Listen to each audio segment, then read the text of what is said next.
With Virtus.pro's victory at DreamHack Masters, marking with 2017 yet another year that lineup has been able to win a sizable championship, having won in 2016, 2015, 2014, and having had that five-man lineup intact the entire time for over 3 years. At this point in time, we're looking at almost 3.5 years. We're getting to that sort of level.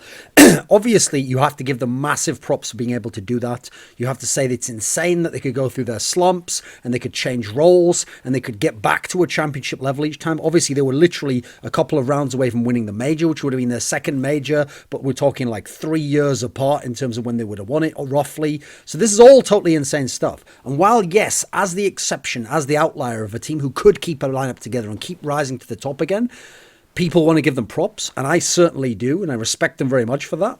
I do feel like people go too far with the angle that, this is what other teams should be like. Teams from Denmark or Sweden or France, they should stop shuffling players and changing players, and that's the easy way out. And a real team who are based on friendship and family and all this stuff, you've heard all the stories before. They should just stick together and ride out the hard times and all the rest of it.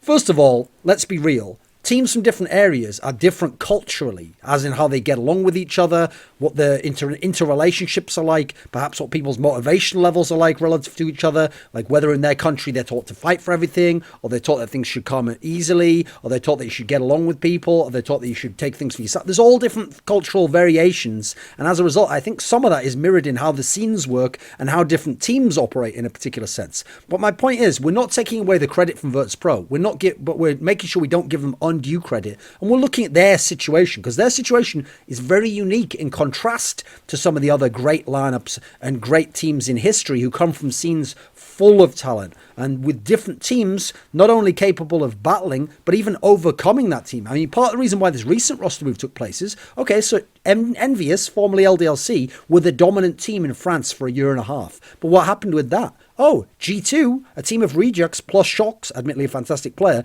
were able to literally overtake them, outperform them, consistently outperform them in pretty much every metric, and therefore the best players from Envious went over to join G2 and there was a shift of power. Nothing like this has ever happened in the Polish scene in any meaningful way, ignoring King Win's upset over Virtus.pro recently at WESG, a tournament that didn't really ultimately matter that much. It's never happened. And here's the thing. It's not like the Polish scene has never had players who've been at the tier 2 or tier 3 level. It has from 1.6 onwards. And there's certainly been times when they tried out those players. They looked at those players to come into Virtus.pro, or formerly Pentagram, MYM, ESC, Frag Executors, the 1.6 lineups. And they either quickly got rid of them, or they said, these players don't make the cut. We're not going to do it. And so a key thing people don't understand is this has been an issue for over 10 years. There were not only has the lineup been for 3.5 years roughly in CSGO been around, but for a period of a total of 3.5 years, they had pretty much the same five-man lineup, what became known as the Golden Five, in 1.6. And this was without Pasha. This was Neo, Taz, Luke, Cuban, Lord. Obviously, Cuban still as the in-game leader. Luke kicked around the end of 2009, and Lord went off to become a player in Lounge and then become the coach of that team eventually. So they also had another classic lineup that also stayed together for years and years, actually won multiple majors, roughly one a year, was able to come back to being pretty good. They were never the number one team in general. Maybe at the end of 2011 you could make that case, but that's about it. And interestingly enough, the same story played out there. So are we really to believe that even though there's been this talent, even though there's been talent in second and third best Polish teams that's been to big international tournaments and had lots of chances, that this talent was so good it could have been recruited to these Pentagram and Virtus.pro lineups, depending on which the game we're talking about, but for some reason they just chose not to, out of sticking together, out of friends and all the rest of it. That's the problem I have with this whole thing, is that it doesn't quite work out. Because if you actually look at the options they had available in 1.6 and CSGO, most of them were not worth trying out.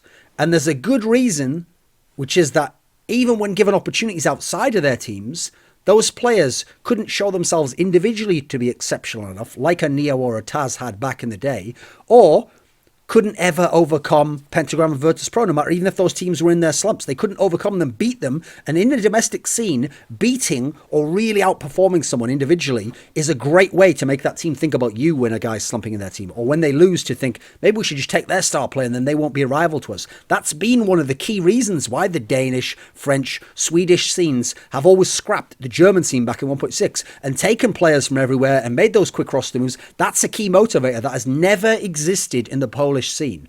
Finally, another reason that is really underlooked is that in 1.6 and CSGO, the players who've been the weaker players in the team have really understood the aspect of self-sacrifice, being support players, and propped up a system based around the star players. And the star players were different, and the role players were different, depending on when we were talking about 1.6 and CSGO. But that core quality, in my opinion, is why you haven't seen them stack up all the talents in Poland in 1.6 or CSGO and go for those super lineups and make these rash changes, because they've known if we've got solid support players and we've got really good star players, then eventually, if we keep working at it, some of these are going to come back into vogue, some of these are going to become activated again, become effective, and then we're going to have a chance to win again. So let's talk first of all about 1.6, because you have to understand the story is almost the same in 1.6, just that with it's different star players and different role players, but it's the same basic, very basic core. So in 1.6, we only had 2 all-time great lineups, and they had the same core of 4 players, which is the Golden Five. The team that won 4 or 5 majors. It was Neo, Taz, Lord, Cuban, and then the 5th one for that lineup was Luke, the AWPer. Now in this team, Neo was a super hard carry, one of the most versatile players in the world, could do everything, dominated incredibly consistently. So this is like taking Snax' versatility, but throwing in Shox' ability to change up what he's doing and do everything in a game, and then add in Nico's insane skill level, and then add Device's ridiculous consistency. This might sound like an exaggeration. 1.6 was the game that allowed this level of skill, allowed this level of versatility in the game, and Neo really was like all this rolled into one. That's why for us, who followed 1.6, this guy was the god. This guy was the best player we've ever seen play, and we're talking for half a decade he did this. Consistently one of the top 5 players in the world, year on year on year on year, for 5 or 6 years in a row. So they had Neo, then they had Taz. Now, as a kind of sidekick player, a second star, okay, he was good, but he wasn't as good as the other second stars in the scene in general. But what he brought that a lot of them didn't is he had incredible heart, a really amazing drive. And the drive came largely in terms of winning spirit from Taz. In terms of motivating fact, in terms of how he played himself, he very rarely had a bad game under pressure in terms of actual like choking or anything. That almost never happened to this guy. Yeah, he could have an underperformance, certainly. And earlier on in the Golden Five period, he wasn't necessarily the best. Him and Luke were sort of tied for second best. But as the game went on, especially 2010, 2011, now he really came into his own individually, became fantastic. I always thought what was great about him is, to me, he was kind of like a Zipnix is in CSGO. He was someone who had the skills to be a pretty decent star player, not the best probably, but played sort of a role player role. He played like tricky spots, like inside, inner on train, and he played upper hut on nuke, and he was the best in the world, or one of the best in the world for many years at these 2 spots. His timing of when to do stuff, and so he was playing a role player, a supportive role, but he was a superstar at it. So in that sense, he was a star, and you add in those 2 components, the best possible carry and a really good support role player, then you can fit other pieces around him. Now you can have Luke or Pasha be your second star or your AWP skill at certain points in time. Now Lord's your pure support player, but he's a pretty decent clutcher for a pure support player. Cuban fits in amongst it, can sometimes be the in-game leader and call, take over that for a while, because at the time it would go between Taz, Cuban, and towards the end, Neo as to who the in-game leader is. Just as in CSGO, they've gone between Snax and Taz, and Neo as to who the in-game leader is. So the interesting thing is that first lineup was the one that won most of the majors. Then from 2010 onwards, they brought in Pasha instead of Luke. Now this team took a while to get going. It started to win tournaments as 2010 went on. It started off pretty badly. 2011 comes along. Now they're winning solid tournaments and they're really contending and they're in position to win majors. And eventually at the end of 2011, early 2012, the last 2 majors of CSGO 1.6, they win those 2 majors. In a sense, they're their own Golden Five, but they're not the traditional Golden Five we think of, which is why it's actually a mistake when people refer to Pasha as one of the Golden Five. He actually only started in around 2010 with that lineup. He played as a stand-in at an event at the very end of 2009. Not with that exact lineup, actually. It's when they still had Luke. And so those are the only 2 lineups that ever had big-time international success in 1.6. And yet, for the whole time, there were other top Polish players that were around. There were other Polish teams that were around. Other Polish teams had chances in international tournaments. And we never saw anything of value. So what happened to those other players? What happened Here's a question to the previous players that were in Pentagram, this team before the Golden Five lineup. Oh, what's that you say? What do you mean, what other players? I thought they all played together for so many years. No, the Golden Five lineup only was formed, that five-man lineup, in summer of 2006 when they added Cuban. Now, Lord had been in the team since early 2006, but what you might not know is 2 years before that, this Polish team was already competing internationally and having some good results. 3 years before that, the cause when they were split apart with Neo and Taz and separate teams, they were going to WCGs, one of them. When other ones have small tournaments. They wouldn't have big placings there or notable placings. But then 2004, 2005, they started to win small tournaments. They won what tournament was it? I forget the name of the actual tournament, but it was a tournament in like an Eastern European country like Latvia or Lithuania or something. I think Latvia. And it was won by Pentagram and Natu's D Skyline, which were by far the best team there, finished third, and I think Alternate finished second. So they already won tournament. Then 2005, they won the Euro Cup, they won Samsung European Championship in kind of shocking fashion. In these teams, okay, in 2004, they had a player called Miri. What happened to him afterwards? Well, I mean, as you'll find out with a lot of these players, they tried to stick around the second tier of the scene, or some of them just quit outright because they'd had their chances and the team only got better without them and they maybe weren't that good. It was the right cut. So 2005, the teams that were winning these titles were PGS and Neo and Taz back in the day. Okay, you had players like Zibi, you had Napalm, you had Rulon. These guys, again, some of them retired, some of them went off and tried their chances elsewhere in the second best Polish teams. They could never beat out this Pentagram, Polish 5, Golden 5 team. They could never show themselves to be good enough that they deserved a spot back on the team. They tried during that period from 2006 to 2009. They did have a period where they tried kicking a player and bringing a new guy in. They kicked out Cuban in sort of the autumn period of 2008. They brought in a guy called Pionas, and they gave this guy a shot, and they really put him in the lineup because their results had been quite poor, and the results didn't really improve much, and they were still wavering. And so in early 2009, they kicked him back out. They brought Cuban back in. The lineup was set again, the Golden 5 lineup, and almost immediately afterwards, like a month later, they got their success again. Second place at IEM 3 Global Finals, which was a major at the time behind the amazing Fnatic team. What happened to Pionas after that? Oh, Pionas kept playing in the scene. He went to the second and third best Polish teams. Not a lot ever happened. He never did prove that he deserved to be back in the lineup. They kicked out Luke late 2009. He was a player who actually looked pretty decent in their team. I mean, he was kind of like a hybrid.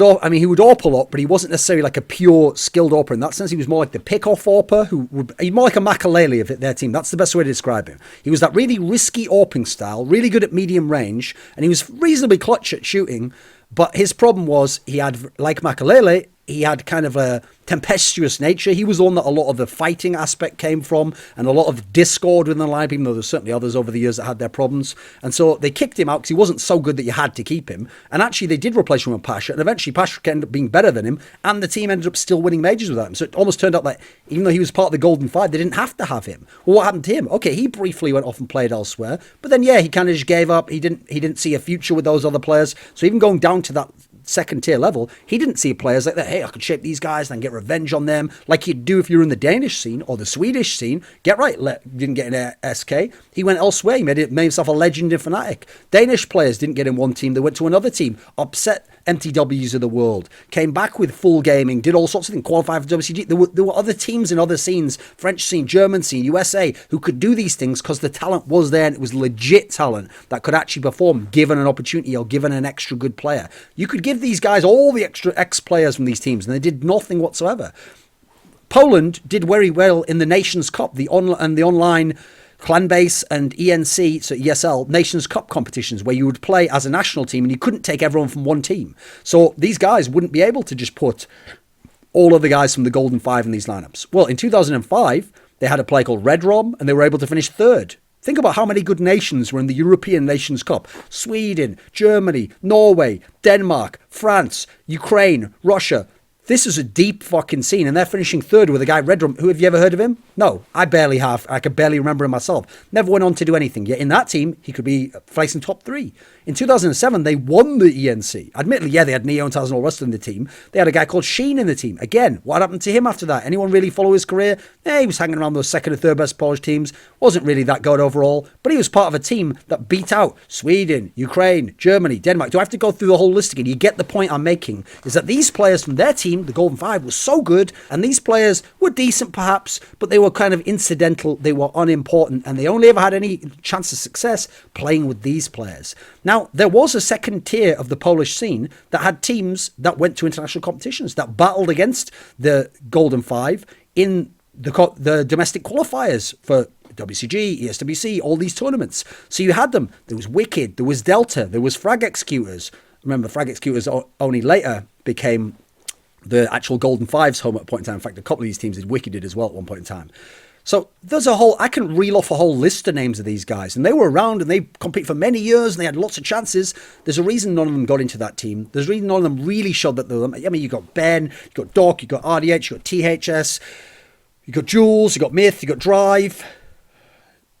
I mean, actually, Sparrow from CSGO was around. You had Destru. Actually, towards the end, you even had, like, Snacks was vaguely around. These guys played for years and years and years, these teams together with different cores. And by the way, first of all, the cores would often be like in CSGO. We had those two separate cores, didn't we? We had the Lounge Gaming, ESC guys, then we had the E-Belt and the Vex guys. And in general, the cores stayed apart and one or two players would go outside. That's what they'd be like. They never got the mega team together that could really challenge. These guys played for years and years of 1.6. What's the best result they ever had?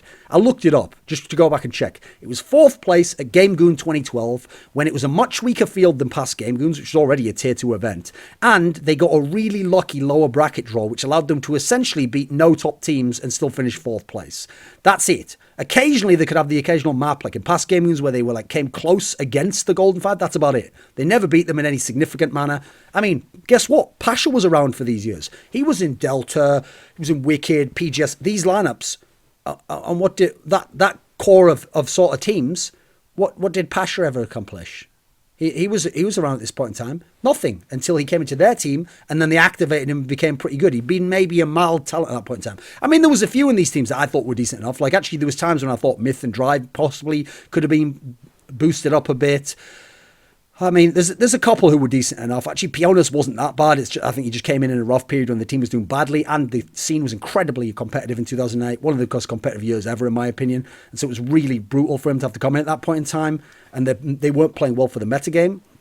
So Snacks and Bialy, these guys could have been recruited back in 1.6. I went and checked their ages. Now, Snacks is someone that towards the end, 2011 onwards, Neo had been talking about maybe we should talk about bringing this guy in if player X, I won't reveal who, it doesn't work out and there's still issues with him. And I was saying like, oh, okay, is this guy any good? And he was like, yeah, I think he's got some talent. Then, of course, he got an ESL ban, so that kind of quashed that. I mean, in 2010, Snacks was 17. So that means any year from 2010 onwards, it would have been reasonable to potentially bring him in.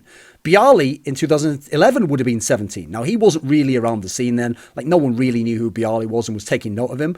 But as a talent, in theory, he's old enough to be playing CS. Where was someone like this in 1.6 to be recruited? The point is, these teams in 1.6 never rose up, properly challenged, or legitimately competed with the Golden Five to make the Golden Five respect them, or think we have to recruit this guy to kill our opposition, or think this is a real replacement for someone we've got. Instead, they stuck with who they had, they went through the bad times, and they always came out of it, and then maybe they shifted some of it, and admittedly, they had the best carry ever to allow them to still survive. And in that game, you could still one-man carry in a way that you can't fully actually in CSGO, as people like Nico sadly found out, and Kenny S, obviously.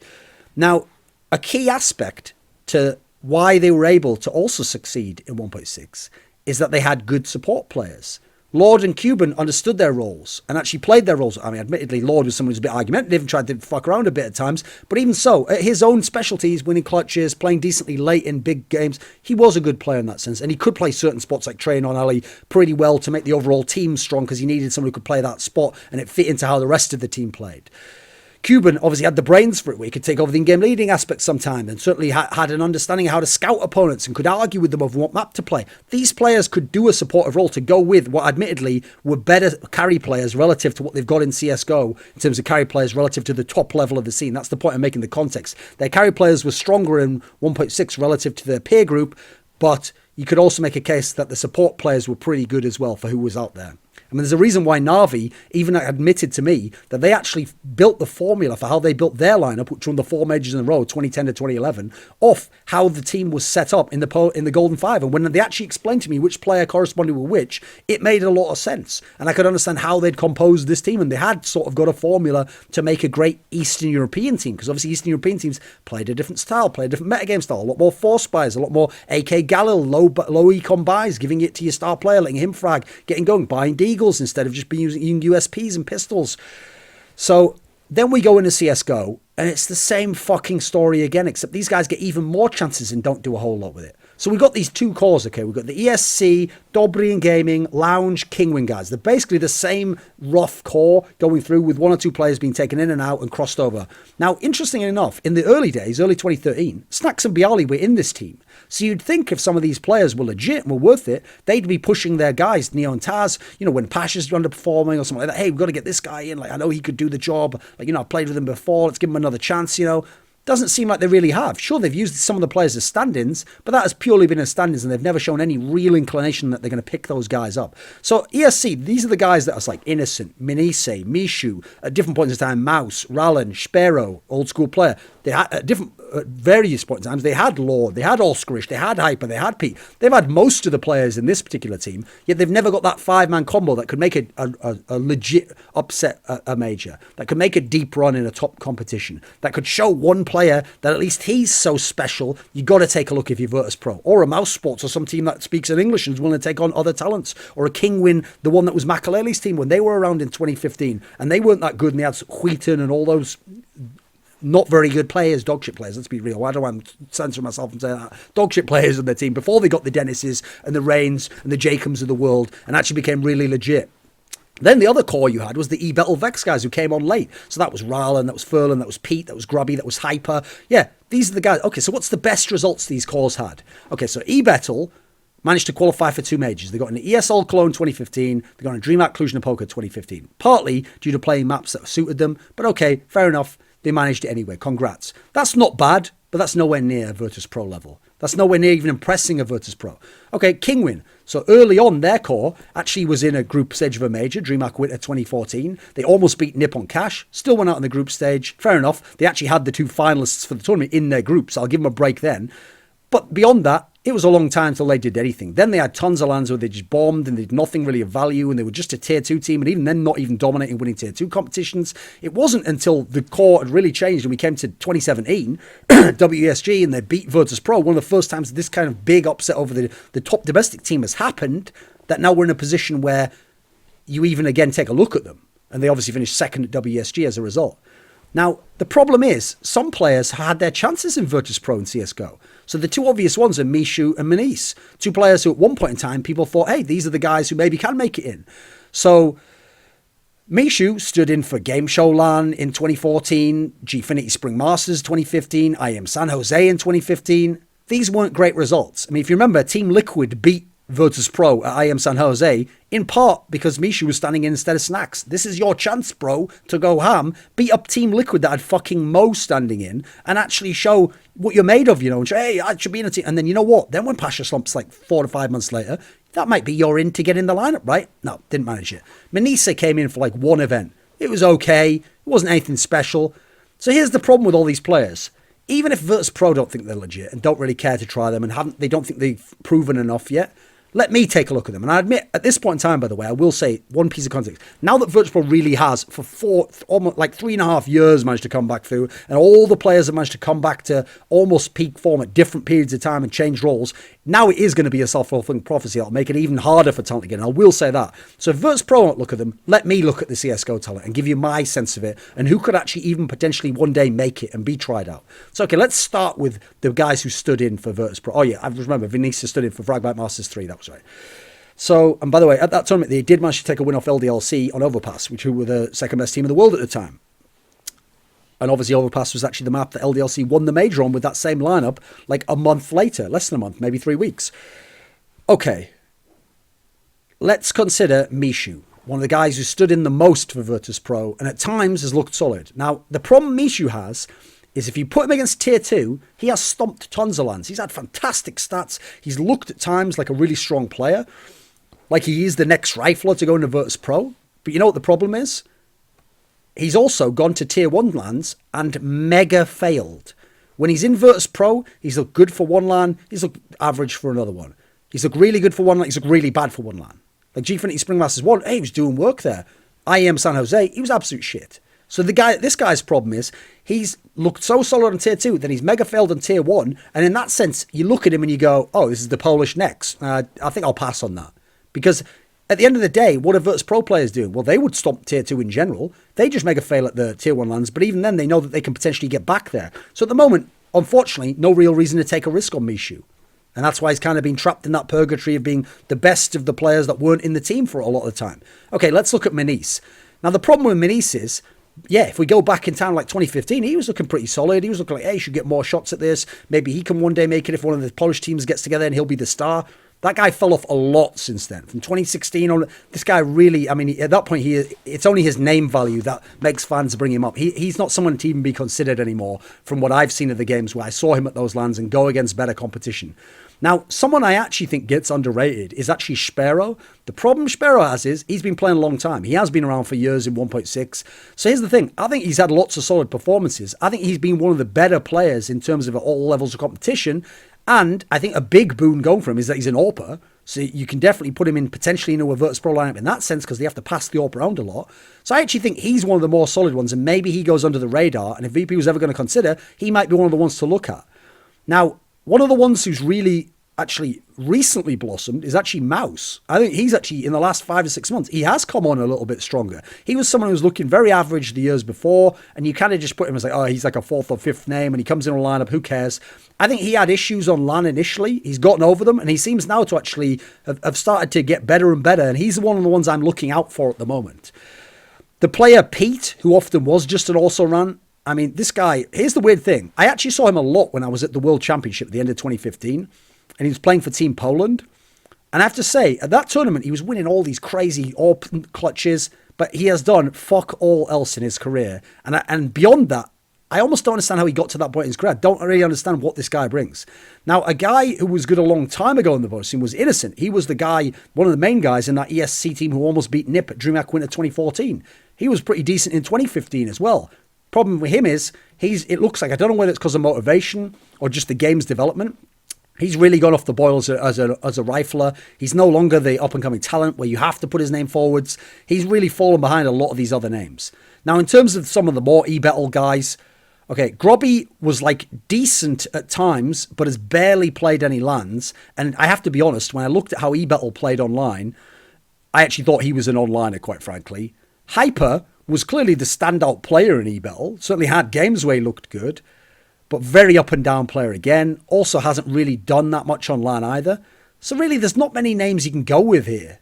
I mean, you can go with Spero, you can maybe try out Mouse, you could give Mishu more chances and hope it works out. Now listen, Virtus.pro as a team, they're good enough at adapting around each other. Maybe they could make it work. Maybe they could bring some of these guys in and bring them up like a Pasha, and Spero could be the next Pasha. Who knows? That could be. Because what a lot of people don't know 1.6 is, part of the reason when Pasha joined the team, they got much worse and had a really, like a drought for 4 or 5 months at the beginning of 2010, is actually because Pasha's whole style of play meant they now had to cater to him and Neo. It wasn't just before everyone working around Neo and working the team on that. They had to cater to Pasha because he was so bullish, so headstrong, not a very cerebral player. You had to kind of like play around his aggression and team play more around him than they had been used to doing in the past, where there was more of a strict hierarchy of how they were going to play, especially compared to the guy he was replacing.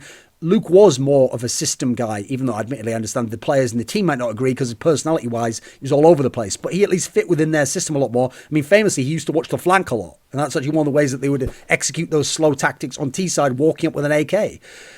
So, here's the thing. In CSGO, not only have those teams not done it, aside from Kingwin at WSG and really overcome VP and proved it, but they haven't even proved themselves individually. Like, teams like Mouse, they need players that are tier 2 quality because they don't have a lot of money. They can't play people up like FaZe or NA teams. They need people who can speak English. Right, if Innocent or Spero or any of these guys were that good, why isn't Mouse giving them a shot? Why aren't they trying these guys out and seeing if they can improve their lineup quite cheaply by bringing one of them? Why aren't any of the NA second and third string teams doing it? The ones that have the money and bring over people from fucking Mongolia and God knows elsewhere and recruit cheaters and hope they don't cheat anymore on LAN and all sorts of ridiculous shit that's going on in NA with the money they've got. Why is no one considering these polished players there?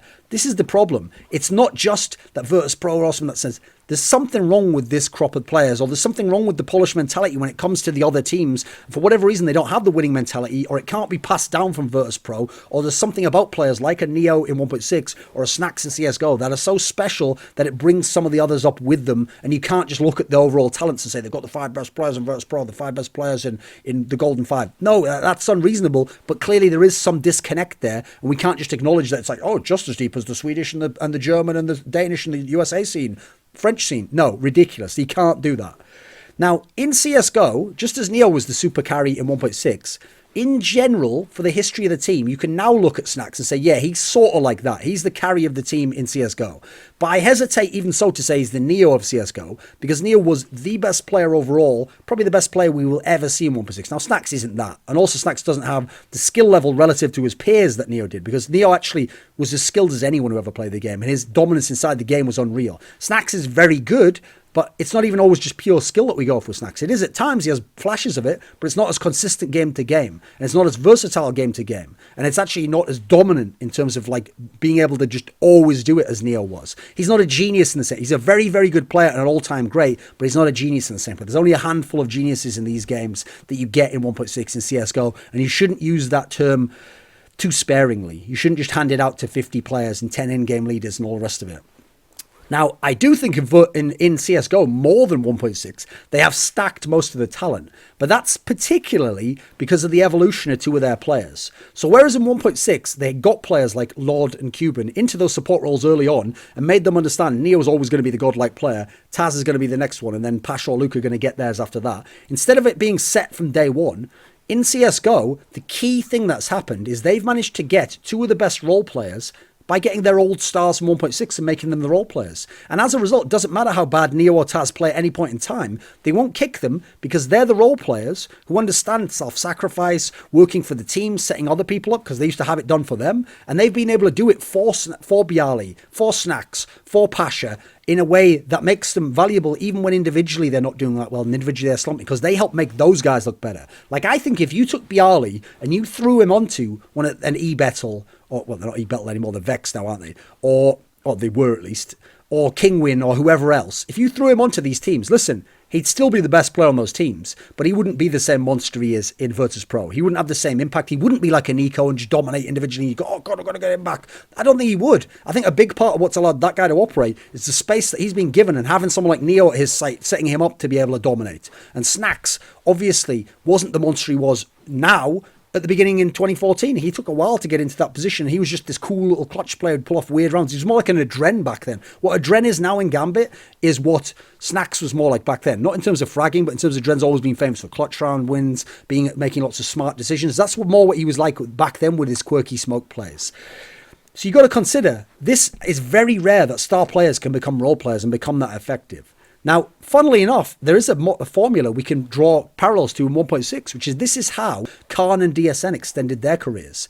Because up to 2008, they were the second and third best teams in that players in the Fnatic team. It was Forrest as a star player. Then you had DSN was like the sidekick and the AWPer. Then you had Khan was like the glaive. He was like the fragging in-game leader who called around himself. Then what happened? Well, 2009 comes along. They recruit Gux, they recruit GetRank, two insane up-and-coming talents who go on to be some of the best players in the world in 2009. And what happens is DSM becomes like a support AWPer, and Khan becomes a supportive player who plays around the team and sometimes is the bait and sets himself up. Now you've got players who were formerly stars to some extent, at least in their roles, becoming support players, and that means you can have super talents and you can have an amazing team, and the team play can be very unique because the stars now understand how to set those players up. That's what I think Neo and Taz have done in CSGO.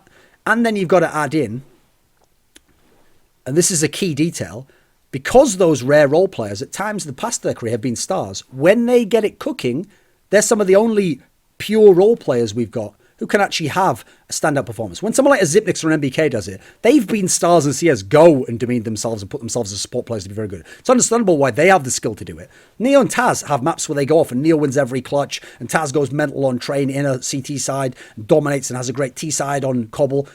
They can have mad maps where they carry one-offs that other role players just don't have. So again, this is a luxury they have, which can make up for some of the stars, like a Bialy taking 6 to 9 months off like he did in 2016, seemingly. Or they can have Pasha absolutely fall off a cliff in early 2016, but still make playoffs of majors and still make the occasional solid run and make competitive best of threes against top-level teams. These are luxuries they have from their long-time playing career, which make them not want to take a risk on a younger talent who probably is better than the slumping player now, and trust that the slumping player can come back through a different role or get his original fire back and his original skill back, and they can carry the team with other roles in the meantime. I mean, the most obvious person they could have kicked from this team would have been either Bialy when he had his reasonable slump where he was kind of like very off a lot of the time. They could have done that, but who really would you put in there instead? I mean, sure, you could put Svero, or you could have put Mishu in at that point in time, but even so, their level wasn't spectacular enough in their other teams to warrant it necessarily. Now, the most obvious player you could have cut was Pasha during his slump in early 2016. He was fairly terrible for a while. He couldn't AWP, and as a result became a liability because of his aggressive style. He was never a cerebral player anyway. He relied upon that very confident style of play, of forcing fights that he wanted and taking them with a reckless abandon. So when his skills dropped off a bit, that became a big liability in the team. But you know what? With that player, they gambled and it worked out, and he is a monster again. It did work out amazingly, that gamble. And so if those other players had been up to snuff, those second tier of Polish players, I think they could have gotten a chance there. That's the obvious point they could, which really tells me that Virtus.pro wasn't that interested in trying the others. I think they might have come close to it sometimes. Maybe they thought about it sometimes, but they never actually pulled the trigger on that move. So if those players were out there, other orgs should be picking them up. They've had their chances at international lands. NA orgs should try them out. Teams like Immortals, Spikes, Renegades, at different points in times, these sorts of teams have come to me, asked me who's available in Europe, which players could I either take, or which whole teams could I take that might be cheap, which one day could have a chance to qualify for majors. I've never told them the Polish lineups, because I've looked at those teams, I'm like, they're probably not going to make it, mate. It's not a good investment for the long term, and there's not a lot of potential for them, sadly. Instead, I've recommended them, French teams that are lower down, third best French team sometimes, or a Brazilian team that was second or third best, or, there's other teams, we won't go into those right now, but other teams that will be more of a better bet and a gamble than these particular. Obviously, I recommended the Australian team to Renegades, Vox Eminor. These are the teams I'm recommending over these Polish lineups. So even though I totally acknowledge it's amazing what Virtus.pro's done, I still don't quite know how they've done it. I can speculate, give my own theories, try and piece together a model as to how they've done it. Certainly, it's incredible how they've been able to change, but I think it's a mixture of having incredible luxuries of some of the talents they've had, having players with a mentality that they're willing to sacrifice, which you very rarely get at the top level of this game, being able to wait out players having slumps, which is very rare for elite level teams, having amazing carry players, and then finally, that these second tier of players, on the whole and individually, just haven't been able to impress enough to really make them must tryouts. Like, there is no player in the Polish scene where you say, this is bullshit, why doesn't this guy get a shot? And that's a problem right there when you want to give all the credit in the world to Virtus.pro for not changing players, because they aren't in a scene like the Swedish scene, like the Danish scene, like even the NA scene, where this talent comes up and becomes superstar talents. Where are these guys within the Polish scene?